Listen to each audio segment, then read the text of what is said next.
So, this is Kal Kat, the Kal Katster, and this is, a live blog with audio commentary coming in on things. It's probably going to be nonsense.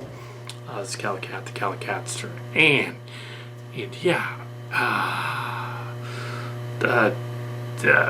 there's been some issues with the software and hardware, kind of going back and forth in the studio, so we haven't been able to do a lot of the other stuff. But yeah, there was other blog sites that came up that something went wrong with them, and we thought to go back and kind of go there for a bit, if you will. So just talk nonchalantly and hope that it's gonna pick me up. Picks me up. Takes me on a journey. Okay, it takes me on a journey. So, I don't know how much, it seems to be saying that. So, probably some weird text in there that doesn't make any sense. But it's probably something that mostly does. So, this is sort of a narrated commentary, which we'll also have video of. And, so also part of a story. We wanted to do a live blog commentary thing on the Kal Kat show itself as a whole. But at some point, the Kal Kat show, I keep hitting the mic, a Kal Kat show, a blog thing. You know, that's how the best-selling authors do it. They do they just dictate into a computer and the computer writes it. And that's how they can do like a whole 300-page novel in whatever time it takes. So that's how they do that. And they also pay them off because they're rich. We're not.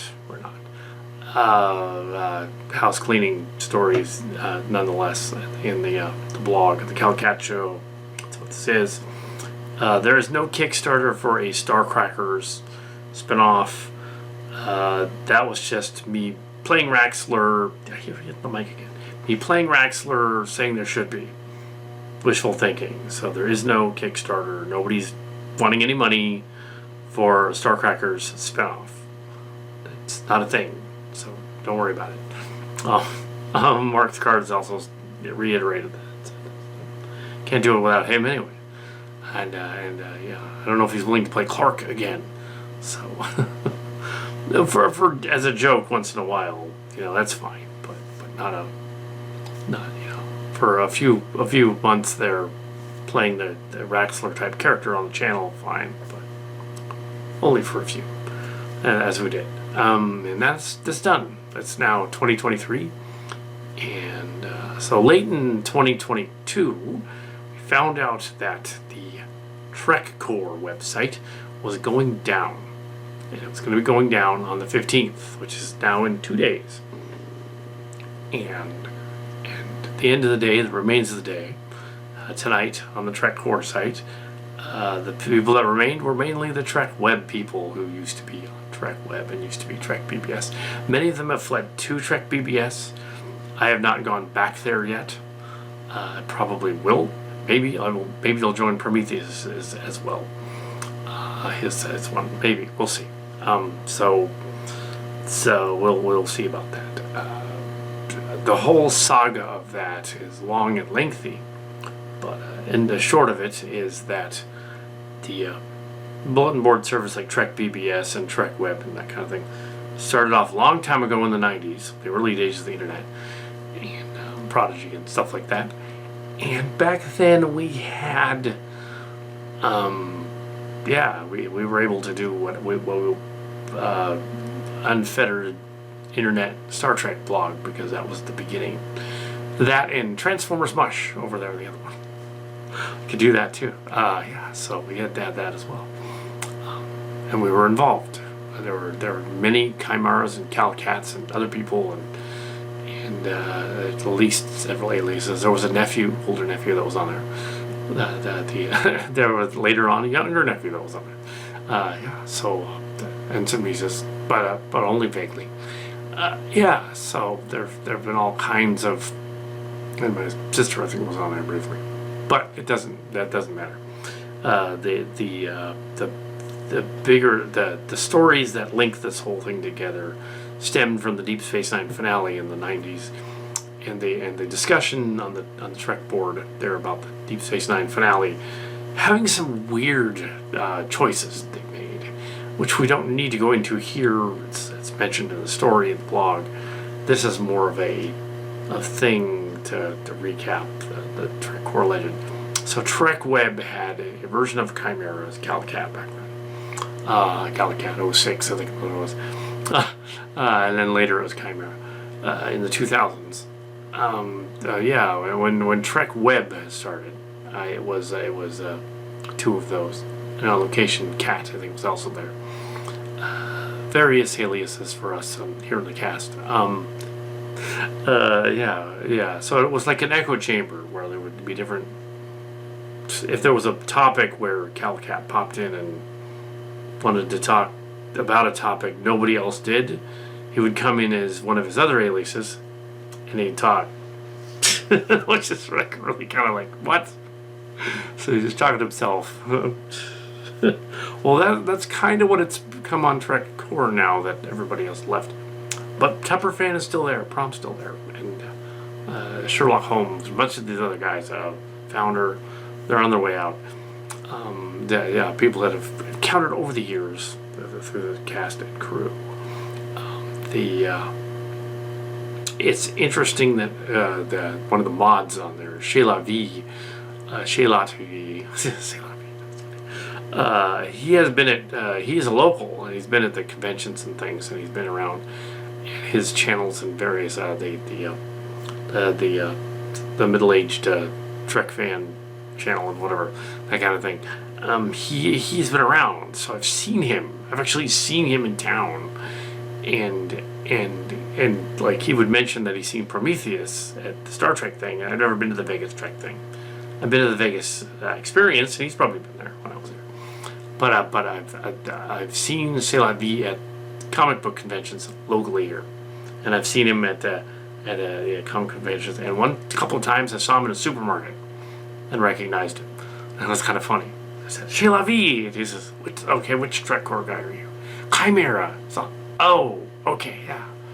Yeah. At one point he commented, yeah, you kind of do look a little like, you were saying you look a little like Robbie McNeil. You kind of do, a little bit. His cousin or something. Later.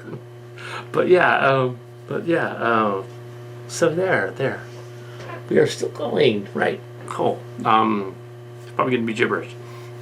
So there have been people out there.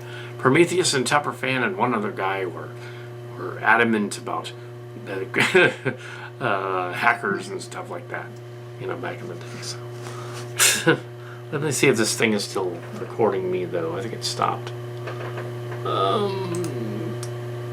Continue to dictate.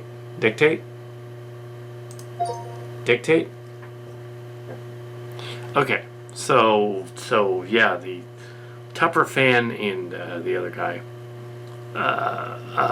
they were involved in one of the Klecken site crashing story, but I don't think they did it. I think they just were involved in it. But back in the day, one of our sites, it wasn't them. They were just the trolls that were after them were also after me. So they also got into the Trek account thing back in the day on TrekWeb and crashed it, and my account. Put on dirty words and stuff on there and made it all random. Very similar to what happened on the Bullshido in 2011. Very similar hacker. It might have been. Coincidence. Very coincidence. Anyways, but yes. So I've been on the TrekCore website mostly through 2013 to now. So 10 years on that series. In addition to other Star Trek site things. So if that was a Starship assignment since 2013, that would have been the Mary Sue, the Medusa after the first Chimera. Another thing, because at that point the Chimera from the Locarno and Dax era would have been on its missions and stuff during its first mission. Would have been out there in in that space time flying around Star Trek. So I thought it would be fun to do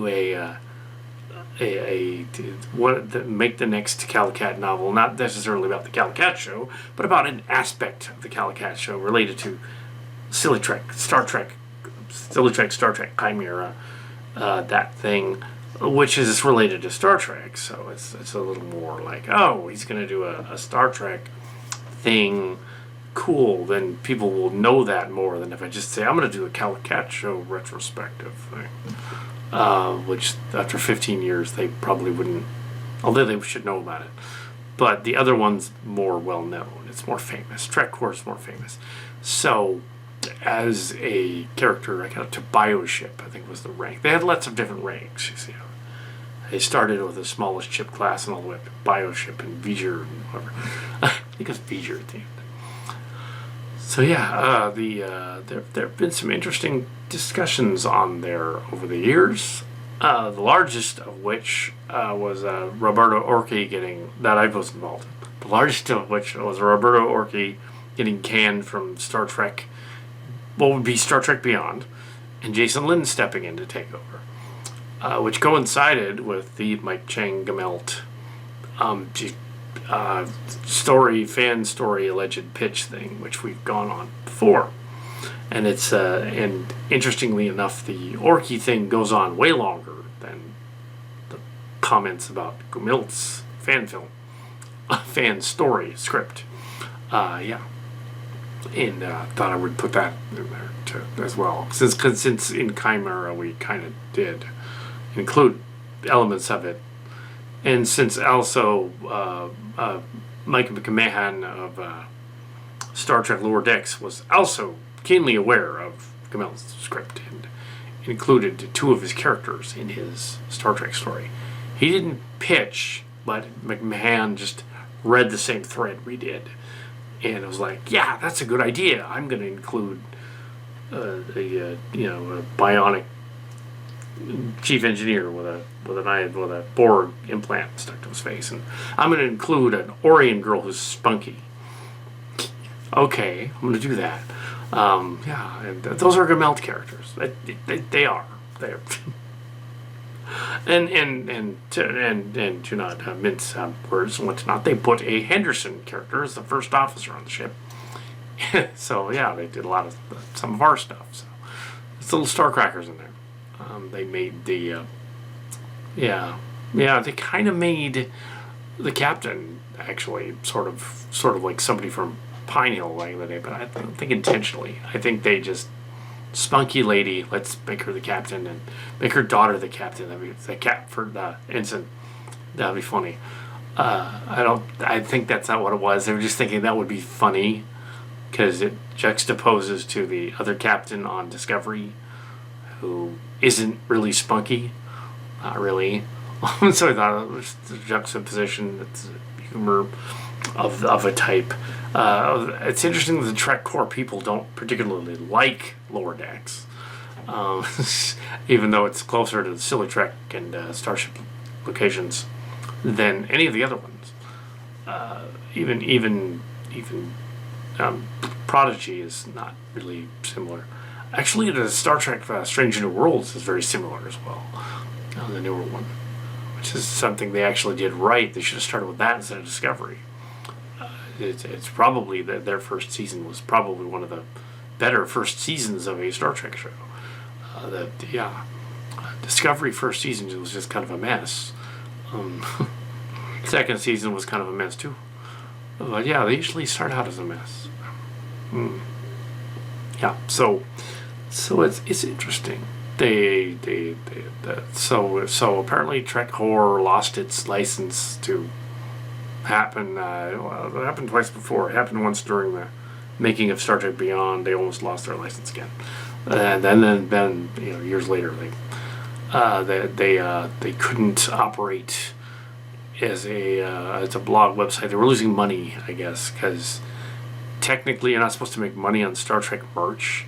So what they would do is they would have the merch available through other third-party people, and apparently the Trek people didn't like that very much. So that's kind of what's going on. That's where they're going. yeah, so, well, I was not involved in any of that, of course. I was not a mod.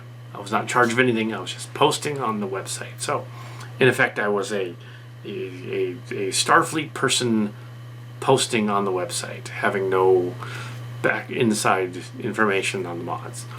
It's interesting that the character of Mr. Picard, who is supposed to be the husband of Picard in his timeline, in his version of the Cillian universe, that I included a character like him called Sam Clerk in Strange Worlds, the Strange New Worlds parody.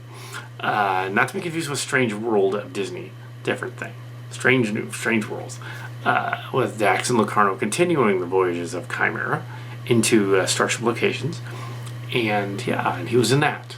So it wasn't him; it was a character that I based on him, Sam Clark. I also based him on an old teacher from Pineapple. Same age, so I thought it would be funny. They look nothing alike. The Picard, or the lucky clerk in that universe, is gay and married to another dude. I always thought that would be cool to do that, even though Picard himself is not. He's supposed to be with Laris, but in this universe, Laris is actually Sam Clark, and he's the lucky clerk. So yeah, and so the Varric, the male guy, is Shadow Dancer from Bullshito. There's a connection. It's not really Shadow Dancer, though. It's not played by the guy who played Shadow Dancer. It's played by a Kal Kat character. But, neither here nor there. Yeah, so, yeah. So, TrekCore lost its license. So, they started closing things down. They still have third-party stuff up. So, the blog started to go down. It's like a ghost town now, and it's an echo chamber. It's the 3 or 4 of us that are left. So... going to Trek BBS, but most likely. That's back where we were way years ago. I remember the connections years ago. But back in the day, see, a lot of these people are new guys or newbies, right? They don't know that there were not necessarily connections, but it was just more open in the 90s. There was a Star Trek writers contest in the 90s. I mentioned this a few times before. It's a contest. Writing contest. Fans were allowed to actually submit to Star Trek to Paramount. Mainly because of the writer strike in 87. Didn't want that to happen again.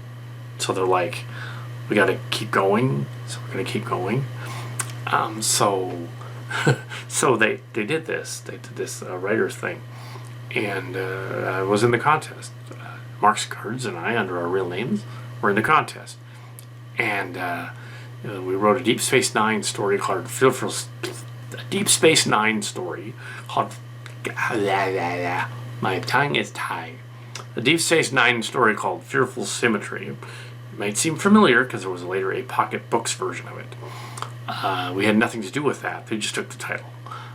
We took the title from Blake, the Blake poem. The sequel, the second one, was a Voyager one. The new show was Voyager. It just came out. Brand new show was Voyager. If I write one for Voyager, nothing is established yet. Brand new, first season.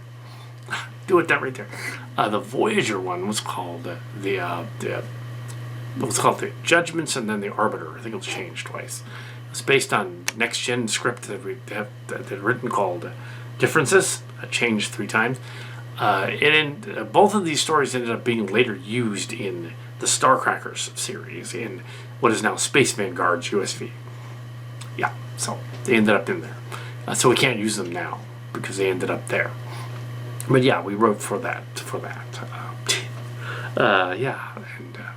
And we went to many conventions, like V and the other characters did. Many Star Trek conventions and met people.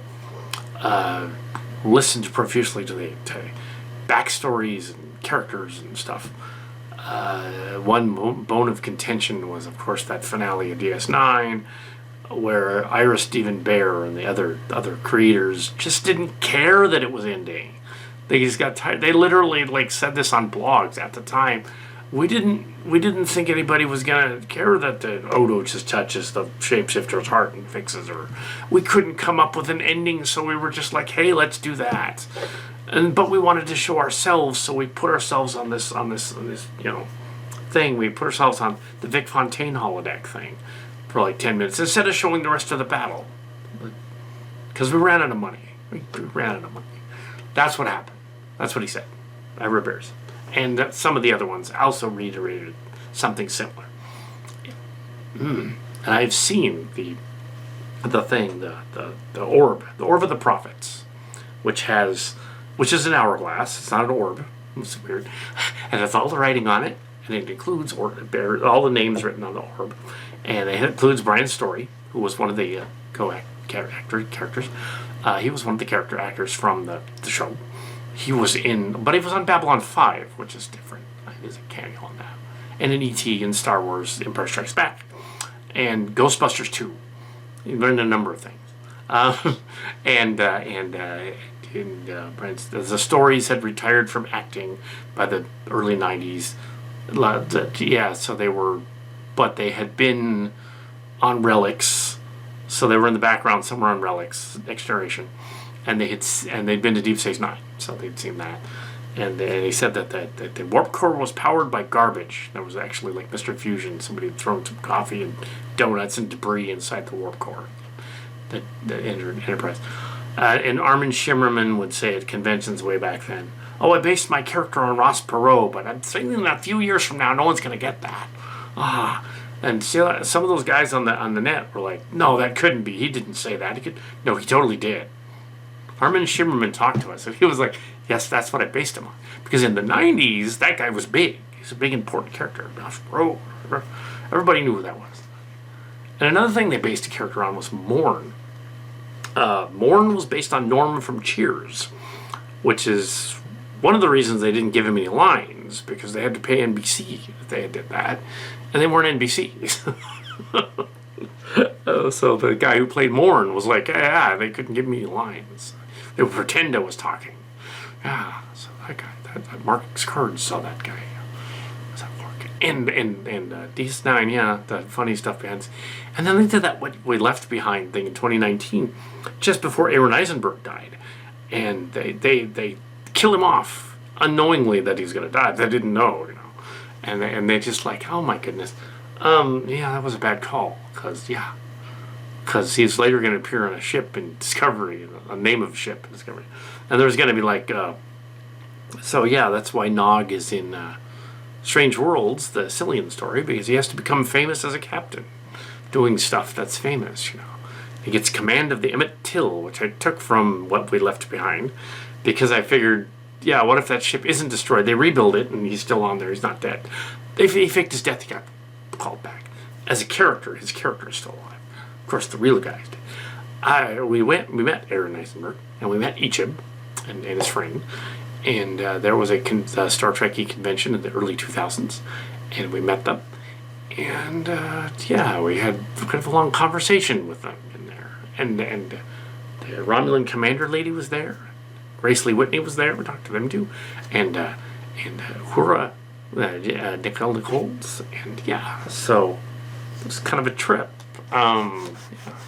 But yeah, so I think that, and there was this one episode where John Delancey, I've met a lot of the Star Trek people.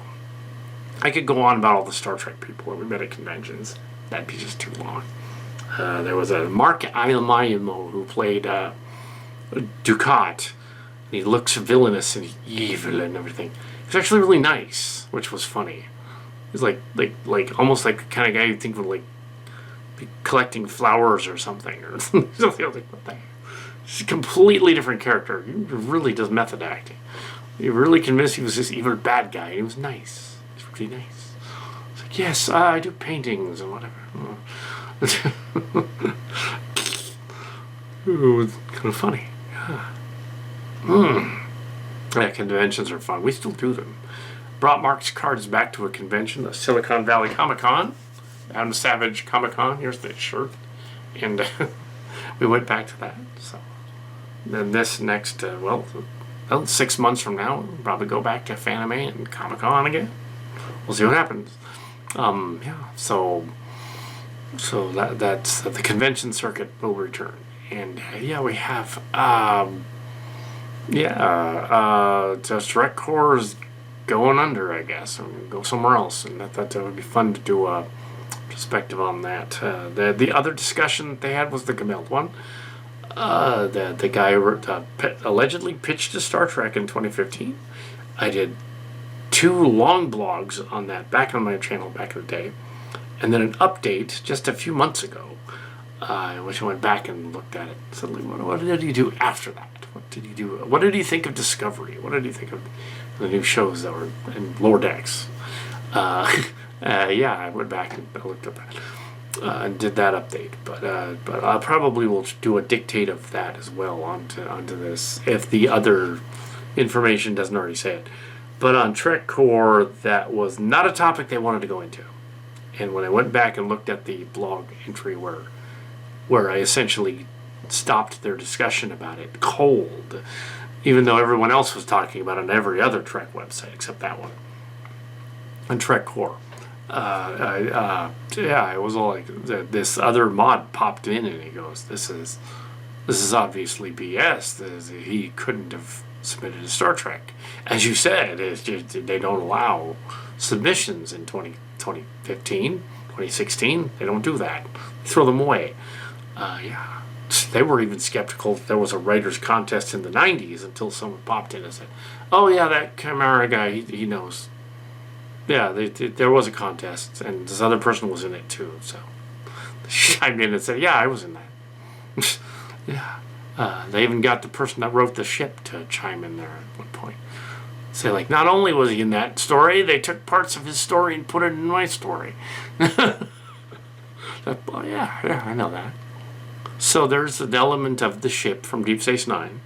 There's a line of dialogue from the female Vorta, who says, "This is why there aren't any female Jem'Hadar in Vortas, except me, because of this such and such a thing."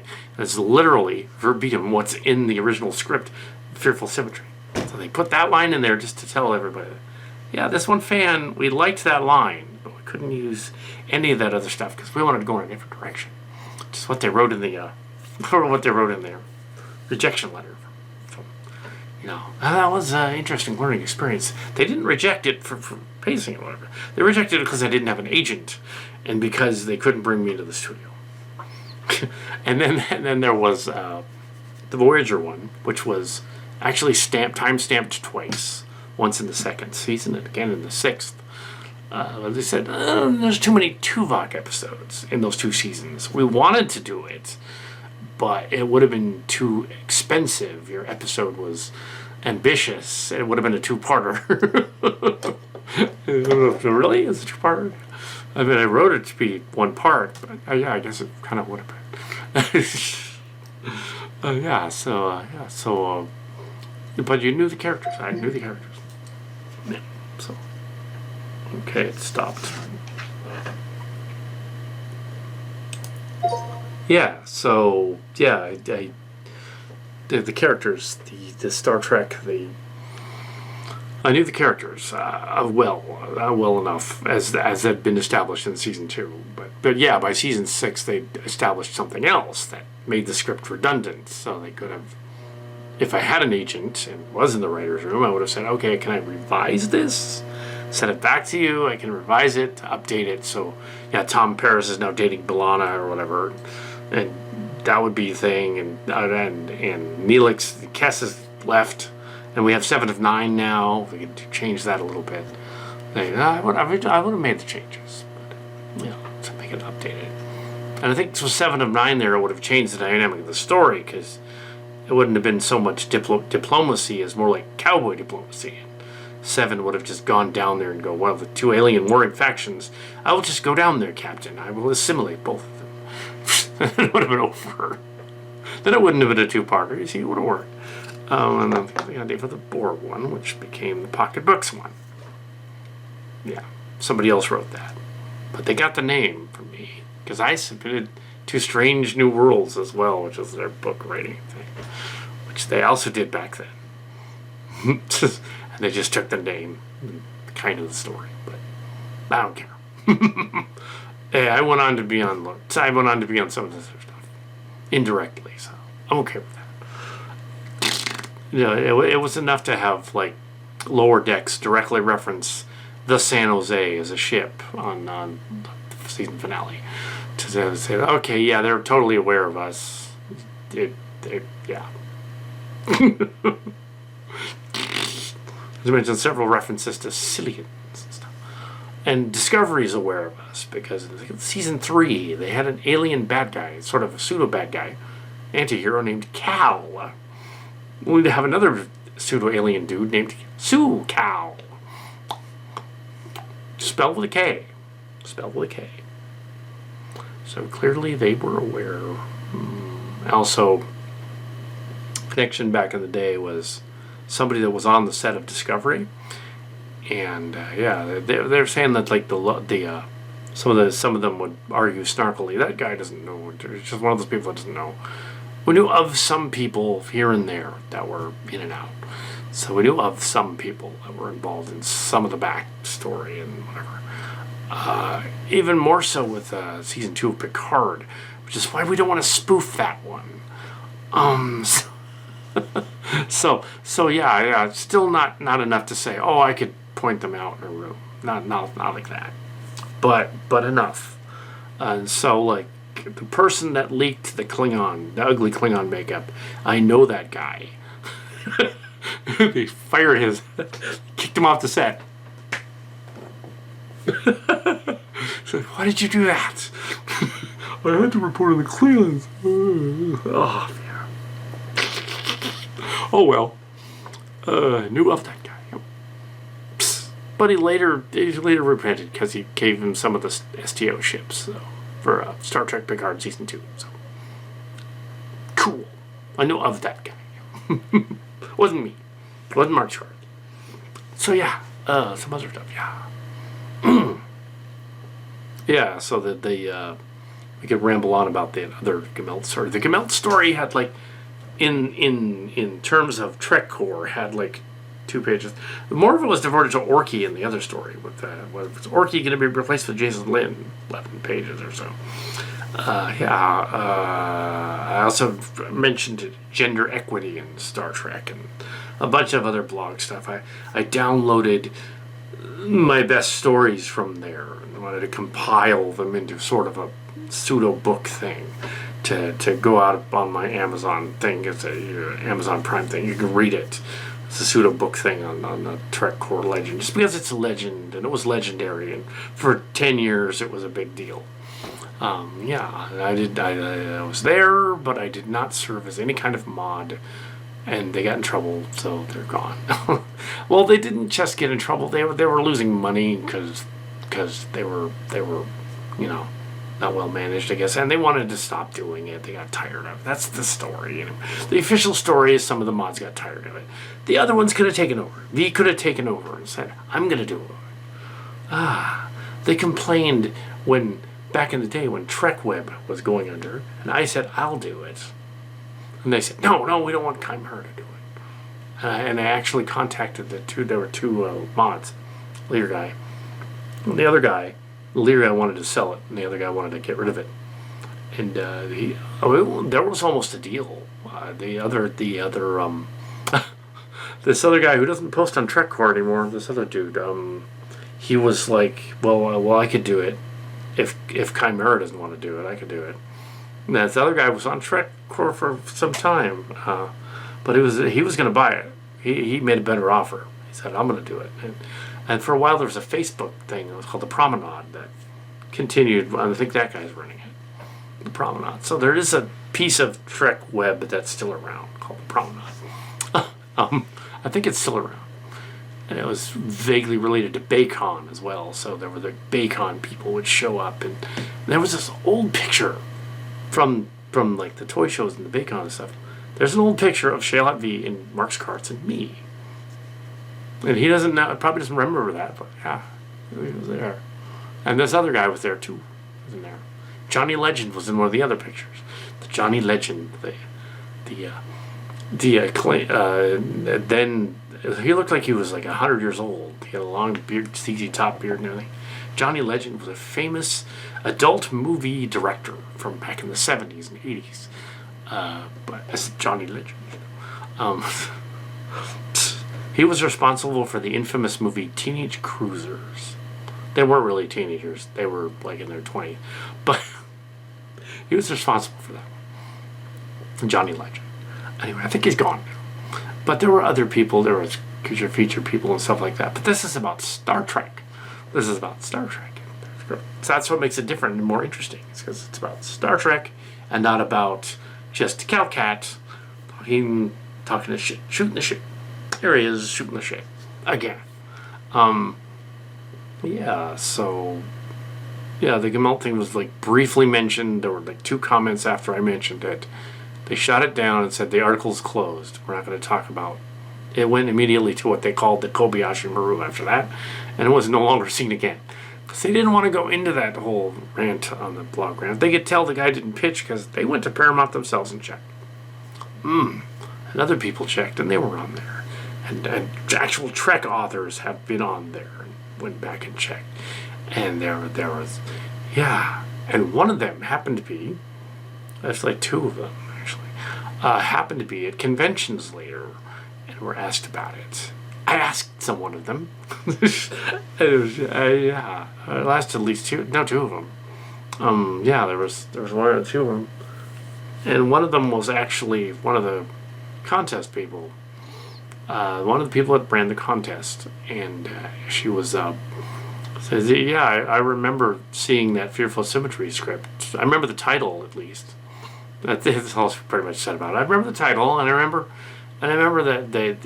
what that script you're describing from Voyager. I just didn't know what it was called, the Arbiter, you know. And yeah, I remember. I was probably the one that stamped that, which is cool. She was like, I'm probably the one that said, well, let's look at it back on this season 6 and see what. No, it doesn't fit. Okay. Yeah, and she said the part of the problem was you didn't have an agent. Your agent would have contacted you and contacted the Paramount people and said, yeah, where's his script? Where is it? Get an agent. You can be your own agent now, but get an agent. So, yeah, I'm not officially an agent. So, yeah, I can't hire you. But it is interesting that the Gemelt debacle did eventually, the story pitch guy, did eventually end up, in a way, getting his fan film published as a spoof of his fan film and his pitch reaction in Starship Locations. So, even though he's totally spoofed it, made fun of it and everything, yes, a version of it appears in there where we make fun of it. But we make fun of it lovingly. We kind of spoof on it. Like, this is not going to fly. There's this planet where it doesn't fly. We change the names around. But yeah, it's the Gemelt story. It is. And that's the one that the guy in Lower Decks read.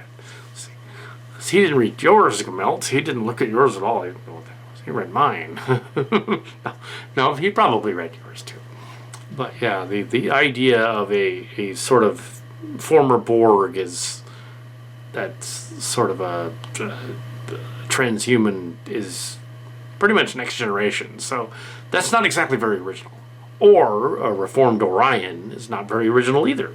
So, yeah. So it's not like those 2 characters are necessarily his. They're just, what they are. But yeah, he did not pitch to Star Trek. But then he doubled down in the 2016 or so, or wherever he thought this new show was being produced. He was going on about how he actually allegedly went there and pitched for Star Trek. And yeah, I know he did not, as well as that other editor guy did not. However, it is interesting that Kal Kat and Mark's Cards were in L.A. when he allegedly did that pitch thing years ago. At the time, in that very time period, in November of 2015. And yeah, what really happened with Gemelt is that the Paramount people wanted his domain name, because it was called Star Trek Beyond originally, and they wanted it because they were going to call it Star Trek Beyond, the new movie. And they said, we're going to take the domain name whether you take it or not. So, we're Paramount, we can do that. And he said, okay, I'll change it. He changed it to Star Trek Uncharted, naming it after a video game that already exists called Uncharted.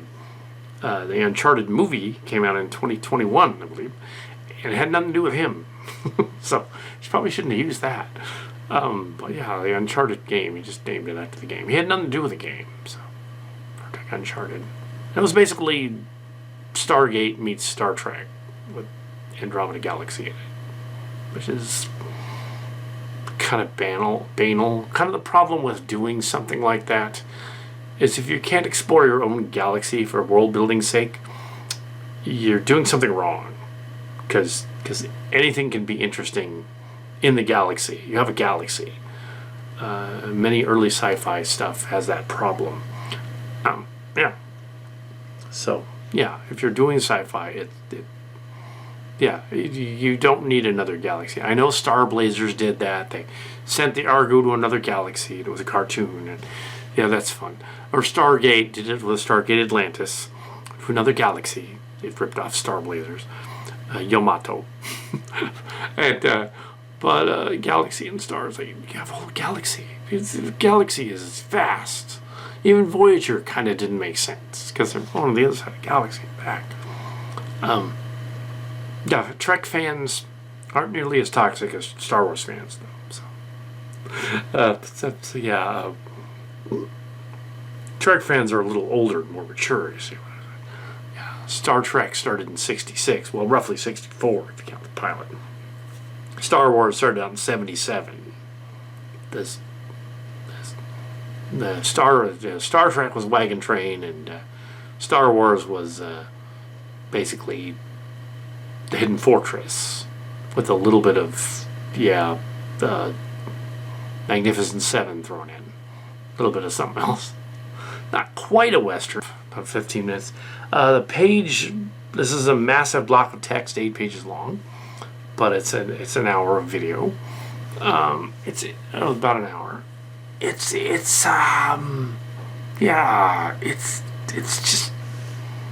you know, it's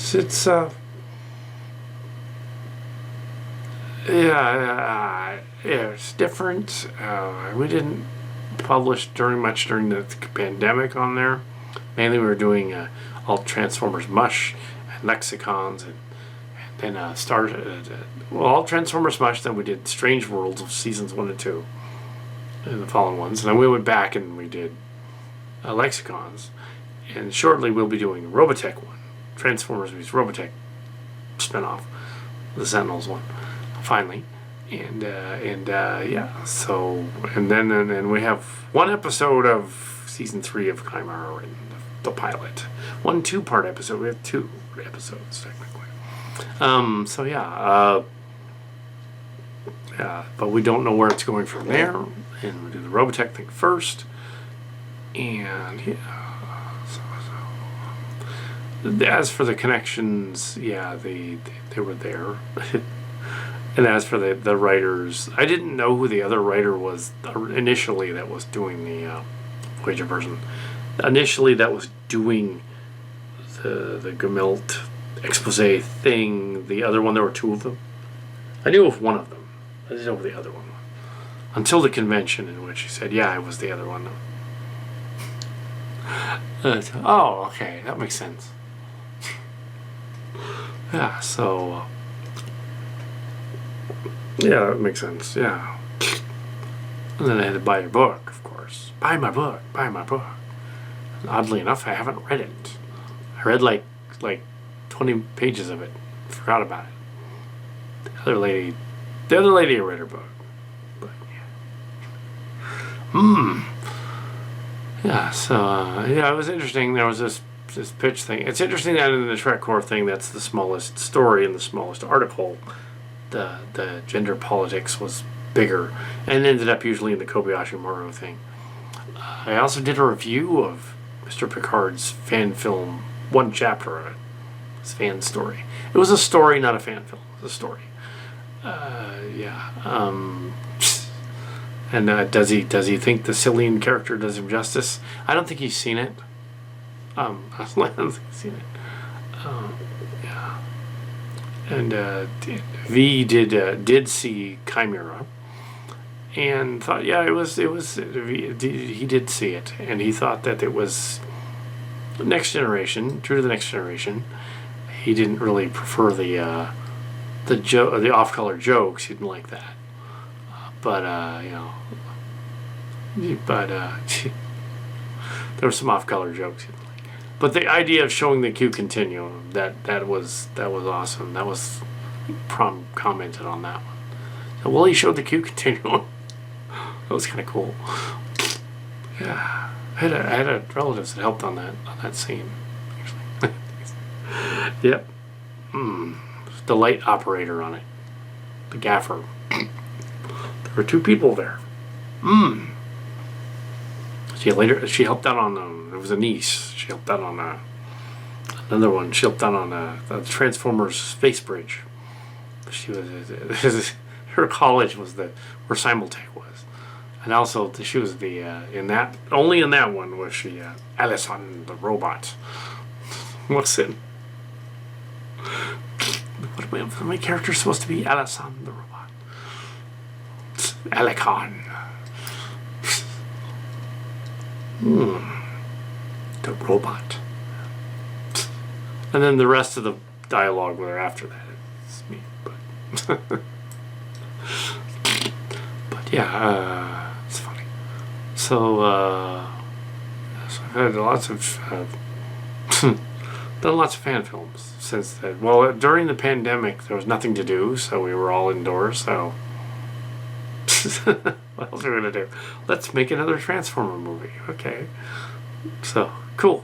Yeah, Trek BBS is kind of hideous though. It's kind of a cesspool. It's kind of a big city. Kind of gonna get lost in it. Prom site is smaller, but kind of broken. So we'll see. I'm not a web designer, so I'm not gonna have that. But if you got your TrekCore people want to check out my fan film channels and my Starship Locations 82405 channel. You'll see all my fan films. New ones come up every once in a while. You never know. You can go back and watch all of them and go like, wow, okay, yeah. Neat. They are action figures. Somebody complained that they were action figures. I said, yeah, like I can afford actors. At least the voices kind of sound okay. I'm not going to say they're brilliant because they're not brilliant. It is interesting though that the Tribble Hunt story is based on a screenplay by David Gerrold. David Gerrold, yep, the Tribbles guy. He gave me the screenplay, gave his blessing, his permission, and said, you can adapt the Tribbles to my script into a story, one of your fan films. Because somebody else already adapted Blood and Fire. So you can do that one. And what's really cool is that at Silicon Valley, that was in 2017, but at Silicon Valley Comic-Con, the Silicon Valley Silicon, Adam Savage Silicon, it used to be Comic-Con, 2017. Because they couldn't get permission to call it Comic-Con anymore, because, yeah, San Diego complained about that. So you can't call it that. Actually, they could have, technically. They could have made a deal. It was Wozniak. But anyways, well, yeah, David Gerrold was at the new convention this summer. And he had seen our Tribble fan film. Well, he'd seen the trailer. I don't think he watched it. I think he just watched the trailer and he said, oh yeah, that's fun. Okay. The trailer and the 8-minute segment that introduced everybody. So yeah, that works. Your little fan film is fun. As I knew about the fan film of Blood and Fire, which was 2007. And yeah, we all agreed that, and Mark Carson and I agreed, and he agreed later on, as I mentioned it. I got his copy of Blood and Fire and the DVD and everything, the script. And I said, yeah, I can't do this justice. It wouldn't make any sense if animated action figures doing this story. Yeah, it just wouldn't. But everything else, what he did say, what would be good for the fan film? It's like, what, another Tribble in it? You have Tribbles in the sequel. And there happened to be a peppermint striped Tribble. And Mark's cards said, oh, you have to buy that. I said, yes, I do. I have to buy that. Signed it. Signed the little tag. So the peppermint Tribble is Peppermint, and he appears in the season premiere of season 3. 2023, it'll certainly be out. But first, we have to go on to season 3 of Picard in February, in which the Shangri-La class Titan A is in it, as sort of an Enterprise 2 Titan class, Shangri-La class. I based my Excalibur class Titan A from Chimera, the Chimera movie, on the same class of ship. So Ryan Church's design looked cool, so I thought, everybody used that. And it's all made of wood, and put it in there. So this new one hopefully is not made of wood. But yes, it's the same design. So the Trek Yards people, they like, oh, how did you come up with that? It's the same original ship as, I just used the design looked cool, so I used it. That's all. It's not a coincidence. It's more like we cut the same thing. Thought that would be cool. Yeah. I'm sure Scott, one of the STO guys, and the guy from the Klingon, had something to do with that ship being looking like that. I'm sure he did. And the little cameo, the Enterprise F, had to do with that other guy. West, whatever the guy that did that one. West. Not West. It's not that West. West. Something like that. East. And some of the original designers of the ships have passed on, but still around. So yeah. But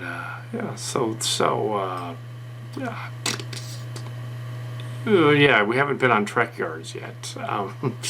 Our wooden ships, Trek Yards, wooden models. Yes. It could be. I think at this point, though, there's a donation thing, and we don't have enough money to donate to them. So till that happens, our fan ship will be around. Also, you kind of have to have something to deal with. The Trek Yard site tends to have excellent ships and models and stuff, of which until our studio ready ones came out, weren't really worthy of the website, really, because they didn't look awesome like the two from Starship Location Strange Worlds. Those could be on there because they're actually like really cool. And they separate and everything stuff.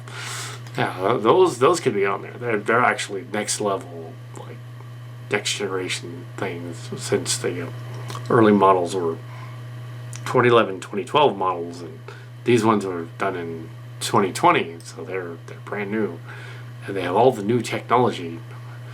And they're not made of balsa this time; they're made of basswood and other light woods, or balsa. So they're friendly. They're not a balsa is supposed to be a little bit carcinogenic, so we don't want to have to cut any balsa to make the new ships.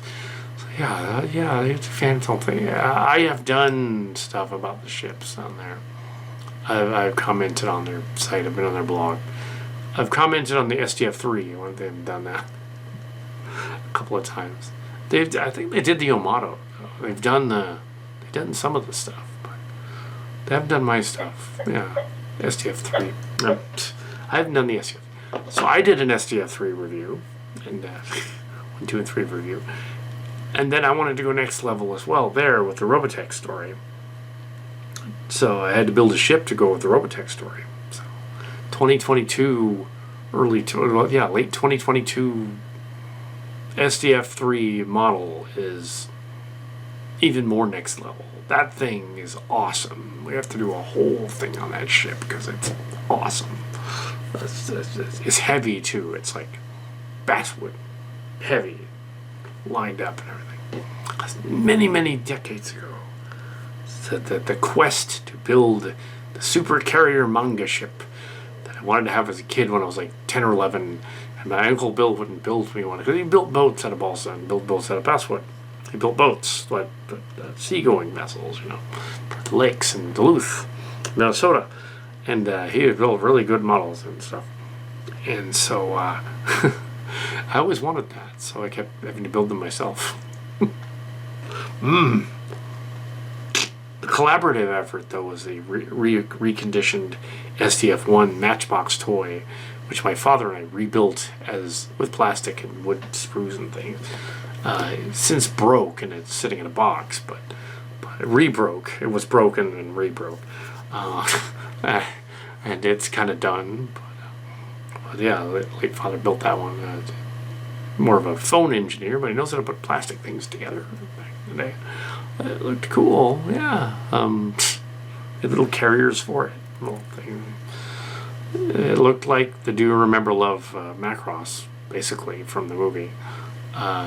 Some fans have commented, why don't you just do You Remember Love, Macross? Do that movie as an animated fan film. And also, the same thing I said to David Gerald about that. The other one couldn't do it justice. Couldn't do that justice either. That movie was amazing. I can't do that.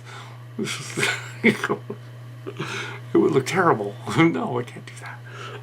So yeah, Trek cards. Yeah. Yeah, so no harm, no foul on the other stuff. I'm sure I'll see the other cast members out there somewhere in cyberspace or out at conventions. I have not been to the Vegas one. Aunt Martha, the late Aunt Martha, she went to one of those, or two of those, I think. And there was one time that I actually mentioned her on there as a Trekkie fan thing when she passed away. And I mentioned that she on there, and I mentioned that the experience. She got me the experience a couple times. So did my brother Robert. And we went a bunch of times to experience. Volunteered the experience one time. Had to go backstage. Cool. Yeah. So that was awesome. But yeah, the Star Trek experience. Too bad that's gone. But yeah, the one time we went to the experience, literally the day after the convention. It was the day before. That was the one where the fans, there were some fans, Asian fans, started taking my picture out of the blue. They thought I was Robbie McNeil. I was like, no, not. I didn't know what they were taking a picture for until I happened to go into the bar and glance at Tom Paris up on the screen, Robbie McNeil. I'm like, they thought I was Robbie McNeil. That's funny. No. At that point, I had more hair than he did. Now we got about the same hair. So. At least he had fun showing up as Paris and Lower Decks. Of course he did. Now, if he'd showed up as Locarno and had said, "Oh, I'm married to Ezra Dax," okay, yeah, he's got silly track. He knows silly track. Yeah, and also as for one of the other people complaining about Chimera somewhere out there, going like, "Oh, Wesley Crusher and the Traveler, why did you make that joke?" Well, actually, if you go back to the Ready Room, Will Wheaton himself, who is about my age, references that fan film, and he didn't mind. He joked about it. So Will Wheaton joked about it. He said, yeah, there's fan theories out there, fan stories, where me and the Traveler, we were an item, and I'm gonna say it didn't happen. It just looks honest. No.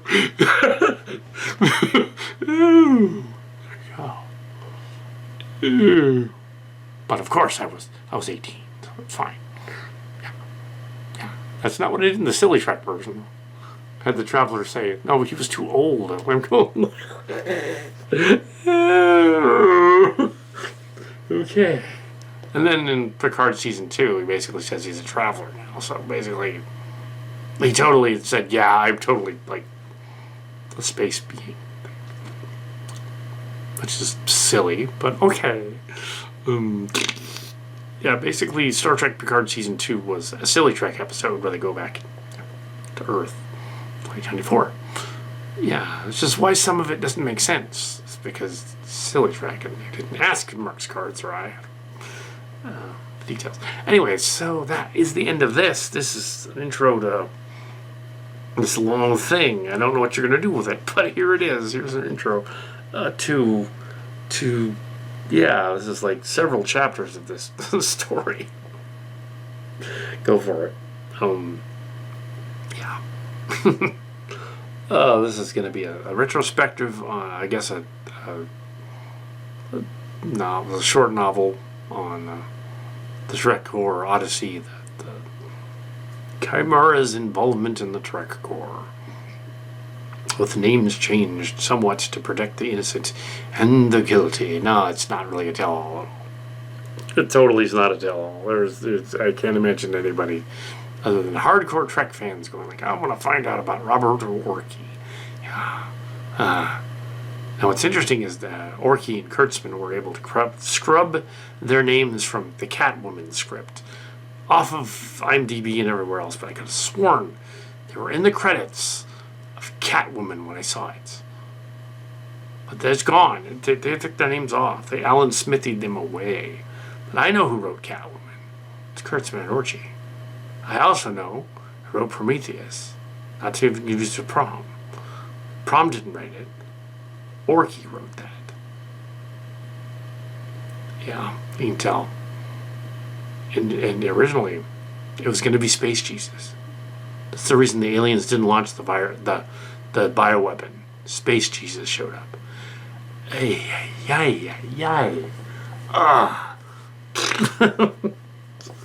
Space Jesus. Wouldn't that be the other way around? This doesn't make any sense. It's like, well, there's supposed to be bad guy aliens. So wouldn't it be the other guy?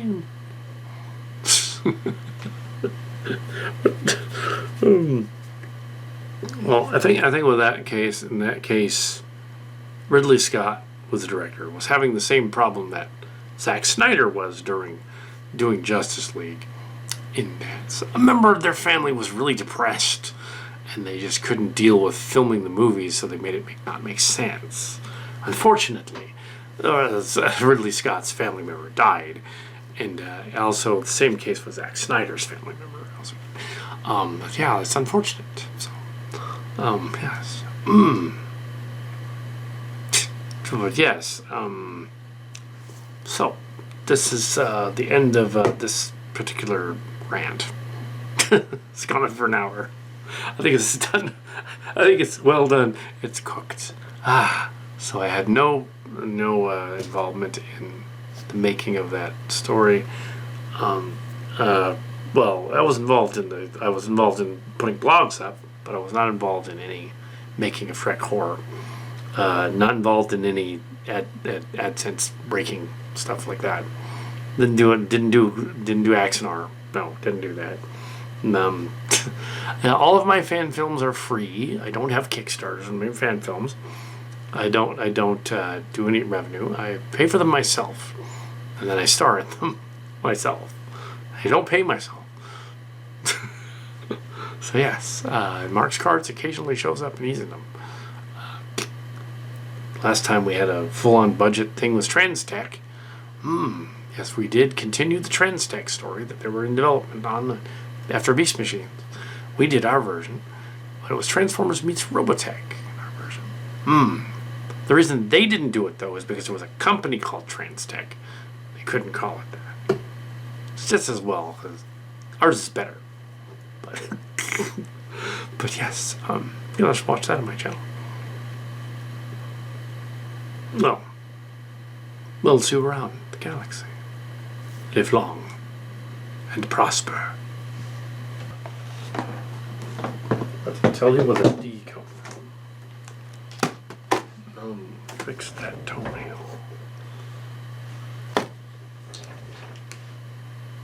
Well, I opened it. Oh! Probably shouldn't have. Yeah.